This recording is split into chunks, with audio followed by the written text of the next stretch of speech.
ಅಭಿಪ್ರಾಯಗಳಿದೆ.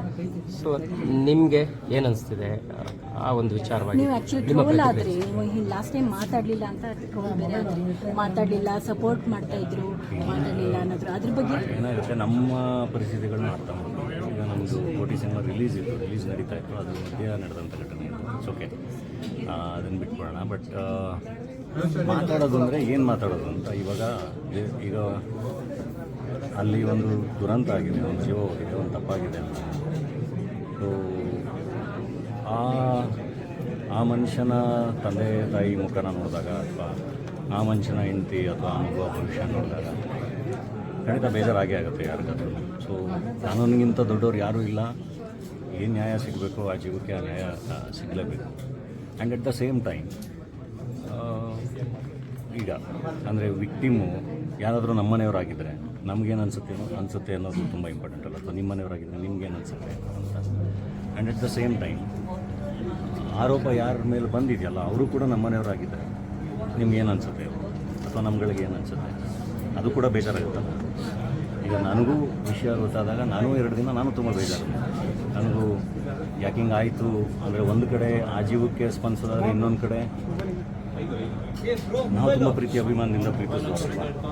So ಅವರ ಹೆಸರು ಇದರಲ್ಲಿ ಕೇಳಿ ಬಂದಾಗ ಡೆಫಿನೆಟ್ಲಿ ಅದು ಕೂಡ ಬೇಜಾರಾಗಿರುತ್ತೆ, ಅದು ಕೋಪ ಬಂದಿರುತ್ತೆ.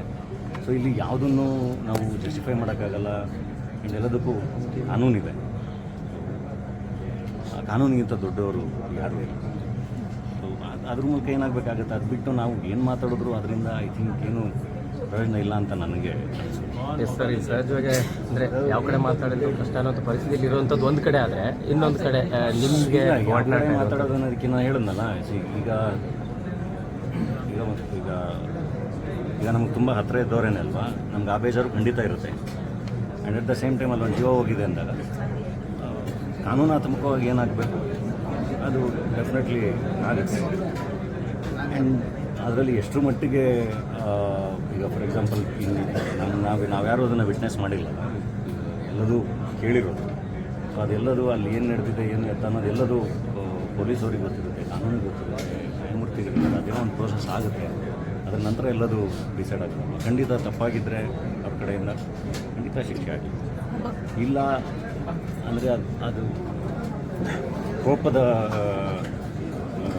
ಇದಕ್ಕೆ ಬಿದ್ದಾಗ ಎಷ್ಟು ಮಟ್ಟಿಗೆ ಅದರಲ್ಲಿ ಇನ್ವಾಲ್ವ್ ಆಗಿದ್ದಾರೆ ಗೊತ್ತಿಲ್ಲ. ಅದು ಖಂಡಿತ ಅವ್ರ ಕಡೆಯಿಂದ ತಪ್ಪಾಗಿದ್ದರೆ ಡೆಫಿನೆಟ್ಲಿ ಶಿಕ್ಷೆ ಆಗಲಿ. ನಾನು ಹೇಳ್ತಿರೋದು ಆ್ಯಸ್ ಎ ಬ್ರದರನ್ನೇ ಹೇಳ್ತಾ ಇದ್ದೀನಿ.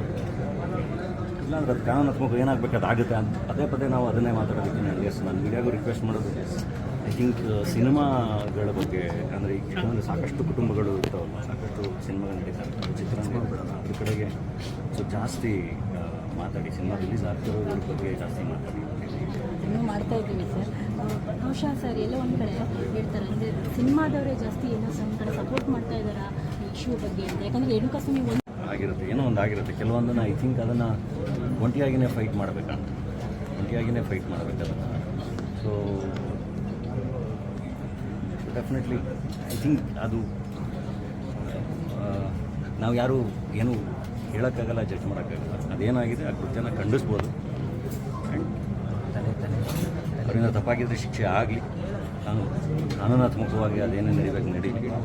ಇಲ್ಲ ಅಂದರೆ ಡೆಫಿನೆಟ್ಲಿ ಯಾವತ್ತಿಗೂ ರಿಫಾರ್ಮೇಷನ್ಗೆ ಜಾಗ ಇದೆ, ಯಾವತ್ತಿಗೂ ಅವಕಾಶಗಳಿದ್ದೇ ಇದೆ, ಬದುಕು ಕೊಟ್ಟೇ ಕೊಡುತ್ತೆ.